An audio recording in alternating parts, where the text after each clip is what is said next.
Let's go. Hello and welcome back to our Native American Heritage Month workshop series. We're very excited to be here with Tara Tindall today, a Native American teacher leader with the Madison Metropolitan School District. So Tara is amazing and does so much in the community. We're excited to have her here to share a little bit about herself. So Tara, if you would just start off with introducing yourself, that would be great. Okay, thank you. So I have been in this role for since 2017. So I'm going to give you a overview about the presentation. I'll do an introduction. I'll talk about my role in MMSD. I'll talk about working in the Ho-Chunk community here at Job at Madison. Then I'm going to talk about flowers in Alaska and about my love of gardening. I'll also focus on community involvement and why it's so important here in Madison. Then I'll do a closing. Um, I wanted to start with a quote from my Gaga Mary. She is my Ho-Chunk grandmother. She's my dad's mother's sister.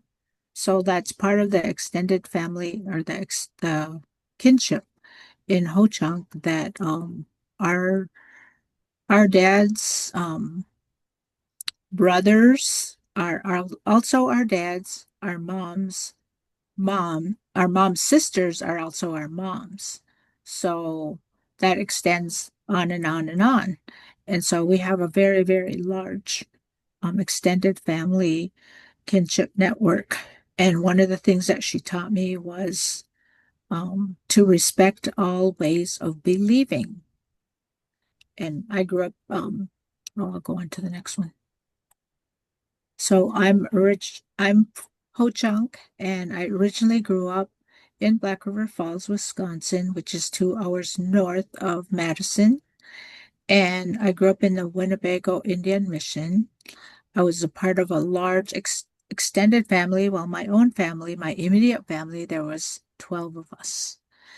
And and so in the Indian Mission, it was a very small community, but we were very strongly connected, and we looked out for each other. Um, I love family. That really means a lot to me. These are like some of my strong values. I love my grandchildren. Gardening and sewing is some of my hobbies. How My many mother, grandchildren do you have, Tara? well, I am part of a blended family, so my husband has 9 grandchildren and I have 7. Wow, what a So blessing. altogether we have 16. Wow, that's And amazing. our oldest grandson is 22. And Wow. then the youngest baby is, I believe, about 1. Yeah. Wow. Big range Yeah, too. yeah, yeah. It's amazing. And what is your So favorite thing to grow when you garden?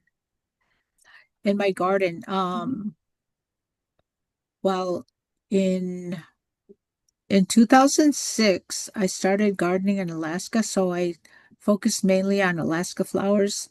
But in the last year, I started growing my own garden here in Wisconsin, and I love growing squash and tomatoes. So this year, that was my 2 main crops that came in really, really good was tomatoes and squash. But up in Alaska, I have a wide variety of flowers that I grow. I grow dahlias, dinner plate dahlias, snapdragons, cosmos. We started growing nicotiana. I don't know if you know what that is, but it's a tobacco plant, and it's really beautiful. So, my mother, Ellen Rose Snowball, she instilled in me a love for education. And then my father instilled in me a love for nature because he was an outdoorsman.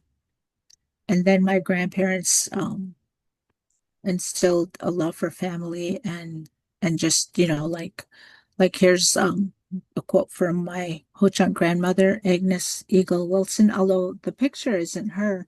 That's in the picture is my great grandmother. It's my dad's grandmother. Her name was Mary Thunder Chief Snowball. So I never actually knew her. She died before we were born, but this is my grandmother that I recently found a picture of her on the Wisconsin Historical Society website. So in Black River Falls, we were really lucky because I think in the 1900s there was a photographer in Black River um, who the Ho-Chunk or the was at the time we were called Wisconsin Winnebago. They would wear their best clothes and they would get photographs of him. And when he passed away, I guess his family found all these photographs and they donated them to the Wisconsin Historical Society. So there's a lot of Ho-Chunk photographs available because of him. His name was Charles Van Schaik. There's also a book that was where these photographs were used. I forget the name. I think it was Ho-Chunk, um, People of the Big Voice or something like that. Oh, But yeah. Yep. one of the values that my grandmother taught was to always be useful, and then you'll be welcome everywhere you go. So I try to instill that in my kids and my grandchildren that to always like be helpful and wherever you are, that there's always something that you could be doing to help out.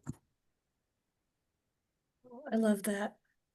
And that education and love for nature and love for family that they instilled in you, I would imagine you are passing that along to your kids and grandkids as well. Mhm. Yeah, yeah. I really I'm proud to be Ho-Chunk, and every year that passes, and I'm getting older and becoming more of an elder, so I'm realizing it's hitting me that I'm the one that is left, so I have to instill all these things that I learned into my grandchildren as well. And I'm very lucky because most of my grandchildren live in Madison. Oh, that is so lucky. Yeah. My mom would be jealous. We live far from her. That's hmm amazing. Yeah. So now I'll talk about my role in Madison, and I have a picture of my paternal grandparents. This is my dad's mom and dad. And on the left is my grandmother Annie. Her maiden name was Annie Walk-On, and then that's my dad's dad. His name was Luke Snowball. And so when I grew up in the Indian Mission, I knew them. They were still alive, and they lived like 3 houses away. So I would see them pretty regularly. They lived right next door to my other grandma. So so my grandparents lived like really close by.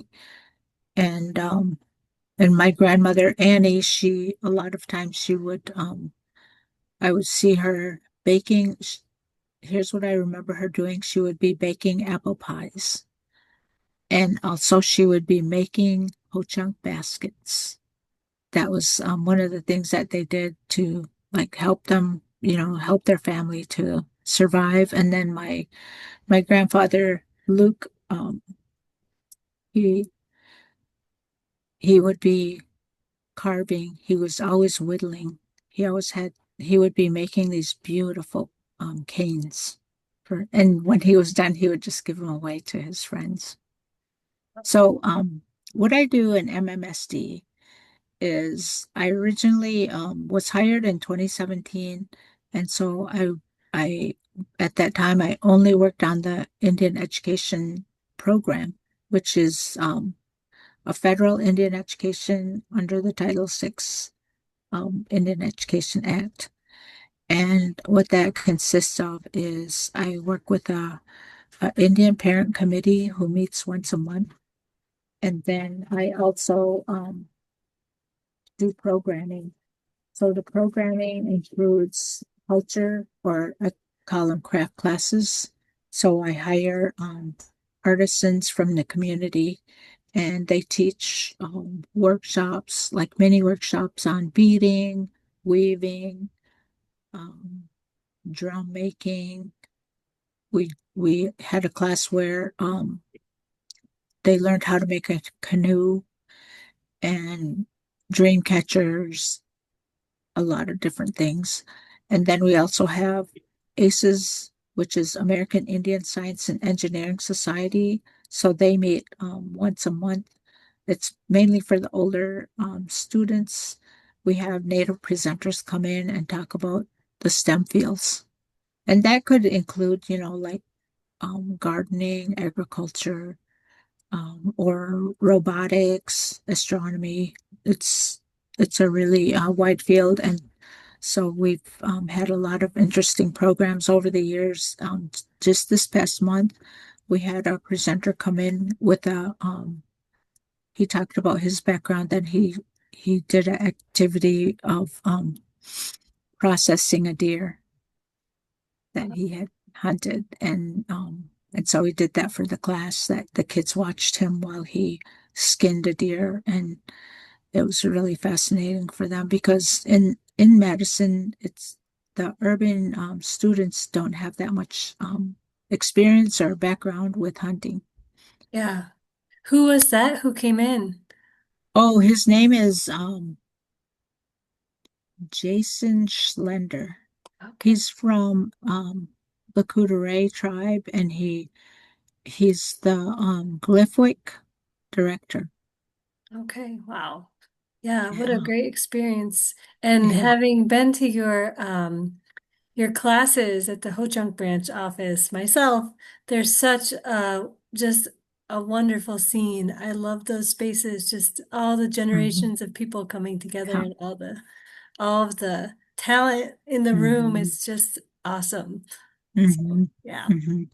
Yeah, one of the things that we have grown is that the culture class, we um we don't have money in our budget for food, so it's not allowed in the grant. So what the community does is they just bring potluck. And so it's really grown over the years, where every class, there's more and more food, and their people are bringing their traditional family dishes.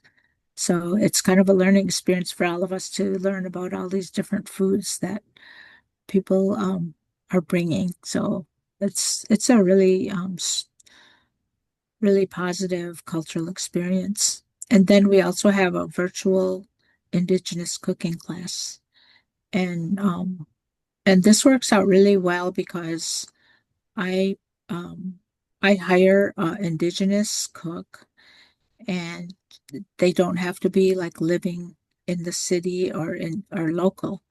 They could be like living several states away. As a matter of fact, our cook, she she's attending college in Albuquerque.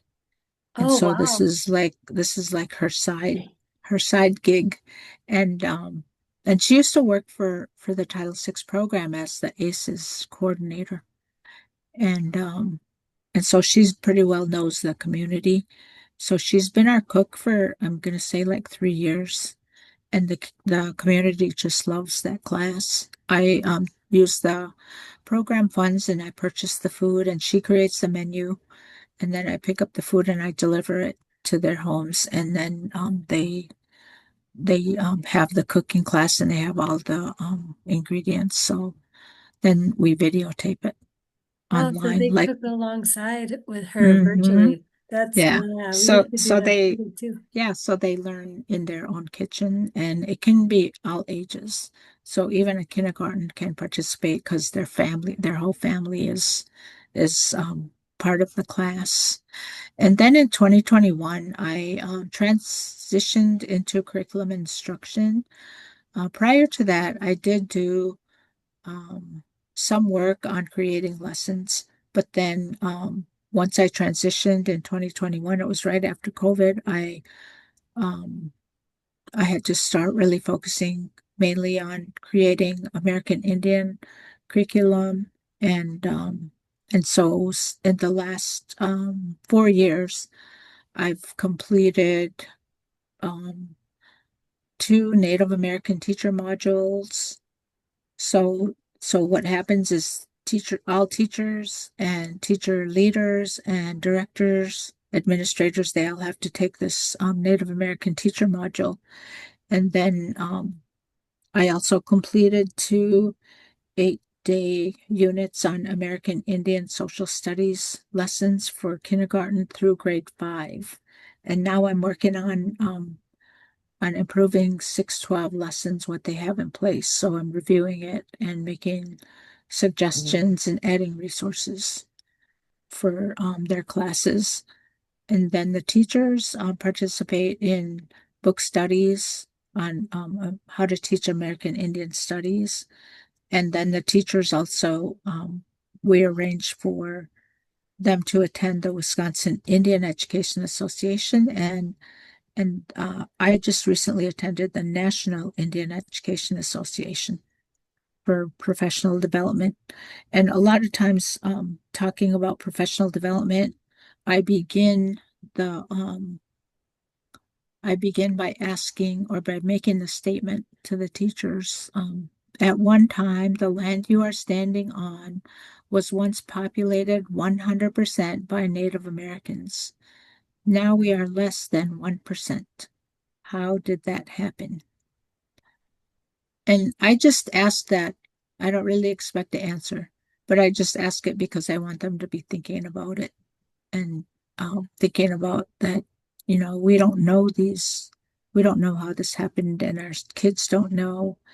And it's important to know, bec- it's important to know our own history. So that's one of my personal goals since I came here in 2017 when the first year I was at a high school taking part of a presentation, and I overheard a student who was a sophomore. This was in 2018, and she had told the presenter that she grew up in Madison, and she attended Madison schools all her life, and she never met a Native American. And Wow. she thought that Native Americans were extinct. Oh my gosh. And also in around that same time, I went to a presentation. Well, I did a presentation at a high school, and they brought four classes into the auditorium. And I asked the students that were there if they could name one Wisconsin Indian tribe. And they named a lot of different tribes, and not one of them could name one Wisconsin tribe. And then I said, okay, then can a teacher name a Wisconsin tribe? And nobody could, not even a teacher could name a Wisconsin tribe.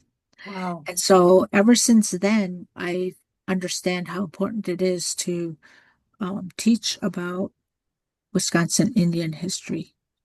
And so that's why I do this work. And as a matter of fact, last night we just had an Indian parent committee, and the parents who are on the committee, it just so happens that they're parents of elementary students, and they were sharing that all the work that I do, most of it is geared towards high school and the professional development, that we don't have anything specifically for elementary other than the lessons. So we need more professional development for the elementary teachers. Yeah. And that was sort of the gist of the meeting, is that I'm going to find ways to incorporate more professional development for elementary. And part of the problem with teachers is that it's hard for them to get out of the classroom for one thing, Yes. because then they have to have a sub, Yeah. and then also time is really limited. So in general, just in general, social studies is always put in the back on the back burner because of we're more focused on reading and math. Yeah. And so there has to be ways that we can still bring them social studies without affecting like their reading and math. Yeah. And Yeah. so the teachers basically have to create their own lessons in some cases because we we don't have a textbook that we're teaching from. Yeah. We really need to do a better job. Um, Mm, we really need to do a better job. I mean, for all of our kids, yeah. everyone in the Yeah. community Oh needs what you yeah. offer. Yeah. Yeah. And Yeah. That's you do true. so much too, Tara. And are you the only one at MMSD doing this work? Do you- Yeah. Wow, Yeah. that is a So huge I'm job. doing two jobs. I'm still doing the Title VI Indian Education program, and I'm also doing curriculum instruction. Wow. Yeah. Oh yeah. And the Title Indian Education program is and was a job in itself. Yeah. So yeah. Yes. Wow. That's a lot. Yeah. You need a Hmm. team to help you. Yeah. Yeah. Yeah. It's so important too that it really is something that school districts need to prioritize. Hmm. Yeah. Hmm. Well, thank you for all that you do. Okay. And then I just wanted to focus about the community building. It's called Dejop Hochida. And what that means is in the Ho Chunk language, Dejop is 4 lakes, which is our word for Madison. And Hochida is it's a building that's for the community. So the translation is community building. And what the kind of classes that we have there are we have the culture classes, the craft classes, we have the American Indian Science and Engineering Society, and well, the cooking classes are virtual. So we don't really have that that class there. But if I ever need to use the building, it's there, it's free for the community. And I always encourage people to use the building because it's a beautiful building. It's fairly new and it's open to the community. Anybody can use it. And so I work closely with Cher Lobmeyer. She's Mhm. the manager. And Cher helps me in many, many ways beyond just the buildings. She'll share resources that I have, and then she'll that I have to share. So if I have a meeting notice or an event, I'll send it to her, and she'll get it out to the network, the community network that goes beyond my program. And then, oh, there's one other thing I forgot to add, which is kind of important, is we have what's called the All City American Indian graduation. It's kind of like a ceremony that honors the Native students in Dane County. So we focus on kindergarten, fifth grade, eighth grade, and 12th grade, and then college graduates. So this happens in May, and we're coming up on the 20th anniversary this coming year in the spring. So it's going to be at Madison College, and it's a collaboration with the community. So MMSD collaborates with Madison College, and we collaborate with UW Wisconsin, and we collaborate with Dane County JOM, which is through the Ho Chunk Nation. So we used to collaborate also with Edgewood, but whoever we had at Edgewood, they didn't work there anymore. So we Oh, don't have that communication with them anymore. And then on the left-hand side is my grandmother, my mother's mother. Her name is Agnes Eagle, and then that's her husband, my grandfather, Felix Wilson. So this was taken, I'm guessing, 1930s. Wow. And yeah, so it was before my time. And Wow. I never met my grandfather because he died when my mother was a baby, or she was 3, and I was really curious that he died from influenza, and um, I didn't really know that you could die from that. But Wow. but Yeah. yeah, yeah. That so my grandmother Agnes, she's helped to raise me and some of my sisters because, as I told you, we had a very large family, and anytime if we wanted to go stay with her, we could. So I'd lived with her for many years, and she taught me a lot about what it means, I guess, to be Ho Chunk. Wow.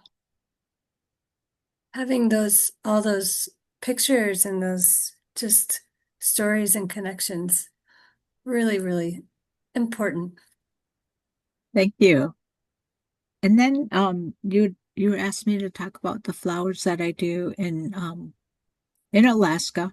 So I just included one picture. I have like probably hundreds of pictures of my gardens, but in this picture, there was those were whiskey barrels, and so we just planted, and they're in a shady spot, so those are all shade plants that are growing there. Those are begonias, and I forget what those lamium. Yeah, those that's lamium. I just really love plants. Ever since I was a child and growing up in the Indian Mission, we didn't really have any place for a garden, so one of our relatives had land outside of Black River Falls on the other side, so we would go there. And my grandmother, she would grow big, huge fields of corn, of Indian corn and regular corn, and she would grow beans and squash. And I just remember, like, we were supposed to be helping out in the garden, and I just remember running through the cornfields and playing. But I still helped by like whatever they needed, like with the corn. As a family, we used to dry corn at the end of the harvest. We would dry the corn and the squash. And so that was a really big ordeal. My what my grandmother had, she had a huge, huge, huge piece of canvas. She would put it on the ground. She would boil the corn and then just put the corn on this canvas, and then all of us, it was mostly daughters, most all of us girls, we would have a spoon, and then we would take the corn off the cob. And then after all the corn was off the cob, and then we'd spread the corn out on that big canvas, and then we would just sit there and let the I think we'd cover it up with like cheesecloth or something so that the flies wouldn't bother it. But we'd have to sit there and shoo the flies away. And then my grandmother, we didn't really do much with the squash because she was the one who knew how. She would cut it into these long strips, and then she would make these structures made out of wood, and she would hang them up by a string. So that's what how it was when we were kids. And That's that's the nature. That was all of the things you talked about in your very first slide right there. The mhm, nature, love of nature, the love of family, the mhm, education and the learning. That's really beautiful. What a great memory. And those emotional connections when we're small, with your mhm, family running through the corn. mhm, That's where that mhm. all starts. I love that. Thank you Yeah. for sharing. So in 2006, oh, so since my kids were little, now my kids are all grown up, I always had a vegetable garden. But then in 2003, I moved to Alaska to be with my husband. That's where he's from. And then in 2006, I started doing flowers in Alaska. So then every summer I would spend in Alaska doing flowers for our business, our small business. It's called Ladybug Lawn Care in Alaska. And at first it was a transition for me because I was mostly doing vegetables. And but and I went through a training period with the because other ladies were doing our flowers. And then I started helping, and that's how all these ladies who are doing our flowers, they taught me about flowers and flower care. And so the main thing, what I learned, the difference between vegetable and flowers is that the vegetable, it forms the flower, and then we just with the in the garden we just allow the flower to bloom and grow. But but in Alaska, what happens when we grow the flower, once it starts to wilt, then we cut it off and we deadhead it because we don't want it to go to seed, because we want it to just keep blooming. So it keeps blooming throughout the whole season. And then because of the 20 hours of daylight, so they grow so much. And but it also means we have to do more care, do more watering. So the type of flowers that we grow is dinner plate, dahlias, snapdragons, begonias, coleus, cosmos, dahlias, hollyhocks, and petunias. And usually it's the family, my our family that is the flower crew. But I was realizing recently we hired a new person, and and you always can tell when somebody has a green thumb. Like when you work with flowers or plants, you can tell that if it's just a job or if they have a green thumb. And then it's something that you don't teach them because they just somehow they just know. But but I was realizing as I was telling her about how to grow the flowers, because what I do is I have, like, let's say there's, so this here's in the picture, it's a whiskey barrel. But when we first plant, um, when we do the planting in the spring, of course, they're really tiny flowers. And so like we have a bed that's, I'm gonna say it's 2 feet wide. It's a wave, we call it a wave wall. We have this wave wall where it's about 2 feet wide and about 50 feet long. And so when we plant it, I tell her that you plant everything um close or far depending on like how big it gets. But then if it in the beginning, if it doesn't look that great, it's fine because eventually they're gonna just grow into each other like a family. They're gonna know that they're family. And I was thinking about that. I never even realized, until I said that, that even the flowers that I'm growing, they become a family because they're like growing next to each other. They're sharing roots and sharing water and all that. And so so that family extends, to plants. That's a beautiful way of thinking about it. And I love that behind you, you have the Alaska night. It's a very different season up there. Yeah, yeah. And now it's all dark. I'm glad I'm not there now. Yeah, yeah. 20 hours of daylight in the summertime. Oh my gosh. Uh-huh, Do you need to uh-huh. cover the windows to sleep? I would Yeah, imagine. yeah, Yeah. Mhm. yeah. Wow. Wow. What an experience. What a different place. Mm-hmm, mm-hmm. So, I just wanted to share a little bit about my background. I was a res Indian for 40 plus years. I only lived in Black River Falls. But then like I said, in 2003, I moved to Alaska. Then I became part of an urban native society. And especially in 2017, I moved to Madison. So now I'm slowly transitioning to become an urban native.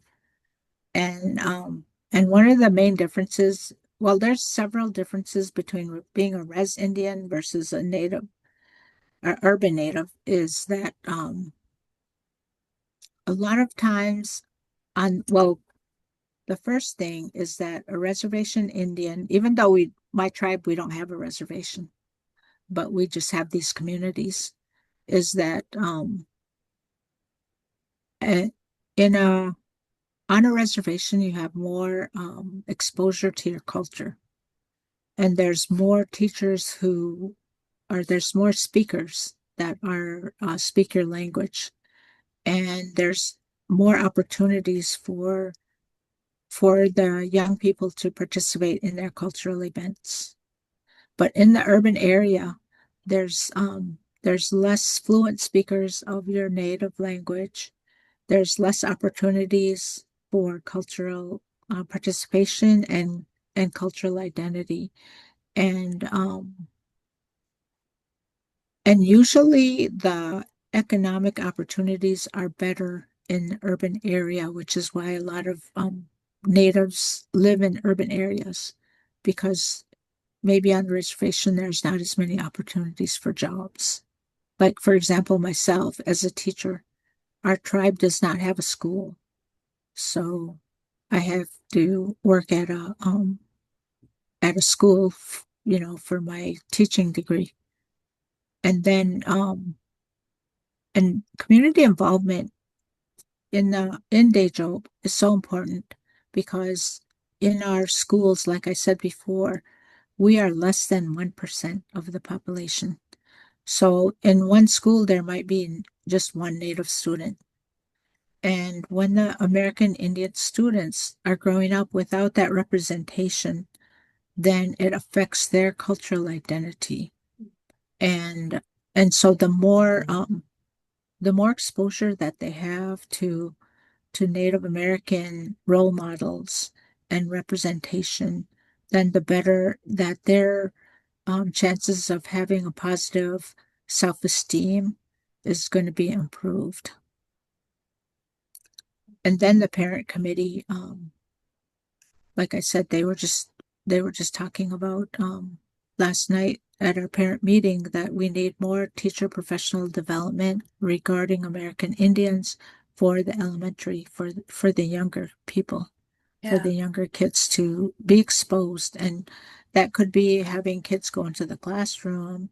It could be, or it could be the teachers participating in some type of history about American Indians or culture, that type of thing. And Yeah. then I just included a little bit about something that's really important to me is about my Ho Chunk history. And this is a map. It's fairly well known. It's been around for quite a while. And the map, it shows the Ho Chunk removals. So a lot of times when I share this, the population, they've never been exposed to this before. They're not aware that the Ho Chunks, when we were removed, so you see there's black solid lines, that is the removal. And then it shows where we were removed and the dates or the years. And then, so we were removed several times. And then the dotted line represents us returning. And every time when we returned, we came on foot. Although there's one dotted line that kind of goes off the map. It's when we were in Nebraska. Then we went. Our people, what they did was they made dugout canoes. That's something that Ho Chunks are known for, is dugout canoes. And they went down the Missouri River, and then they came back up the Mississippi River to return back home. And and so every time the that we were removed, we kept on returning. And then when we came back, and we were not supposed to be here, so we were considered as outlaws, and we had to hide out in the woods. so that like we wouldn't be removed again. And but eventually throughout all of this, our people still managed to keep our language and keep our culture alive. So I just like to share that because it's a part of me, it's part of my history, and it's part of my heritage that I want others to be aware of. Yeah, and everyone who lives in Wisconsin should know this story and this history as part of living on this land. So everyone And everyone should know about the indigenous history of the land that they live on. Yeah, yeah, and what and indigenous present day. yeah, and Mhm. one of the stories too is that along the way people would stop. They would stop and they'd just stay there. So throughout this whole area, there's places that have Winnebago or Ho Chunk names. So, like for example, in I think it's Iowa, there's a place it's called Decorah. Mhm. Decorah, Iowa. That's a Ho Chunk word. Okay. And I think there's also some place called Walk On. That's my grandmother's maiden name. So throughout these areas, there's evidence of our presence. And here today in Nebraska, there's still a Winnebago reservation, the Nebraska Winnebago. Those are our they were our tribe, and that's part of our. But now, because the government now we're two separate tribes. And I saw just recently some more dugout canoes were found in the lakes here. Hmm. So Yeah, neat. I know. I recently learned when I was participating in a community event that the Ho-Chunks, what they would do is they would take their canoe to the lake and they would bury it because they knew that it preserved them. So I think they were planning to come back and get them at a later time. So in closing, I just want to say a few things about, I guess, some Ho-Chunk values, or they're not necessarily Ho-Chunk because I've heard them all my life, and it could be like almost any tribe, is to live and speak and think in a good way, and to be of good service to others. So, and then, like I said, this includes plants, animals, wildlife, and water. And also, one of the things I've come to learn about my own self is to be aware and accept your own gifts and to build on them. And that way you're better able to support others. And I guess that's in contrast because one of the things that we've grown up with is not to brag, that we're not supposed to be like boasting and proud. But on the other hand, I think that when we accept that you have gifts, then you're telling like the children that it's okay that you have gifts, that you can build on your gifts, and that you have gifts for a reason and they're to help other people. And then like we really work hard to provide for our families, and we always think about also about the future generations, which I guess you could say my picture kind of is representative of that. That's myself. This is picture is like 10 years old. So I'm 10 years younger. And this is my mother, and Ellen Rose, and then my daughter, Cassandra. And now she's married, and that's her first son. That's Aiden when he was a baby. So, and then I also shared like another belief about Native people is personal sovereignty. So I never really heard about this concept, but recently I became aware of, well, I was always aware of tribal sovereignty. And then I became aware of the word personal sovereignty, and I realized that this is how my parents and my grandparents raised me. and raised us is that we were um we were given a choice. We didn't we were not forced to be or live a certain way, like for example with religion.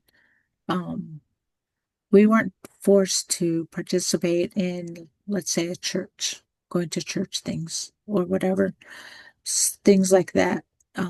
We were allowed to have freedom, free will. And that's something that is like ingrained that like I guess maybe it has to do with parenting that of course we instill the way that my parents and grandparents taught me was by their role modeling. That they didn't sit me down and give me lectures, but they showed me that what how they wanted me to behave or to believe. Like like for example, these values that I just shared, those were things that they lived. They didn't just talk about them. And so it's really hard to be that way when you become a parent and to like have to give your children choices. But but that's the way that we were raised. And so we just try to be there, you know, and be a support for the young people. Yeah, and that's a way to also help them to be aware of and accept their own gifts and grow into them, giving them the Mhm. space to find out what those are and grow into them. That's beautiful. I Mhm. love that. And it is, being a parent is challenging, Mhm. but Mhm. it's also Mhm. amazing. And Mhm. yeah, wow, what a gift to give your kids and your grandkids to raise them in that way. Well, thank you so much, Tara, for sharing with us today. And Mhm. yeah, it was a beautiful presentation and so many beautiful stories that you shared. And not only that, but thank you so much for all the work you do in the community. It's really, really important work, really needed work. And you are just seen and appreciated. So, Oh, and thank you. Thank everyone you. out there, if you don't know Tara and you haven't heard about her work, now you have. And so, is there any way that people in the community can support you since you're also holding so much on your own? Well, I suppose if you um, wanted to support this program, there's opportunities for volunteers to help out, like I guess with tutoring. Um, when we do our craft class, we we could always use some helpers. Like there's people who have little kids that if they can help with their kids too. We actually have one volunteer who comes regularly and she brings activities for the kids and she just sits there and colors or does whatever projects that the kids are interested in and keeps them busy so the parents can do their thing. Um, and tutoring, we could always use tutoring help. Um, our kids actually have access to the tutoring program, but it's really like sometimes they need advanced levels. Yeah. And then they also just need peer mentoring, you know, like how to get into college or why is college important and things like that. Writing skills, how to write a letter to the college admissions and that type of thing. Yeah. Those are just some ideas that come to mind. Yeah. Well, if anyone out there feels like they could support Tara in any of those ways, she is with the Madison School District. And Tara, I can put your Madison email in the comments Mhm. so that people can Okay. get in touch. Yeah. All right. Thank you. Thank you for this opportunity. Thank you so much, Tara, and looking forward to seeing you in person soon. All right. Okay, thanks. Thanks.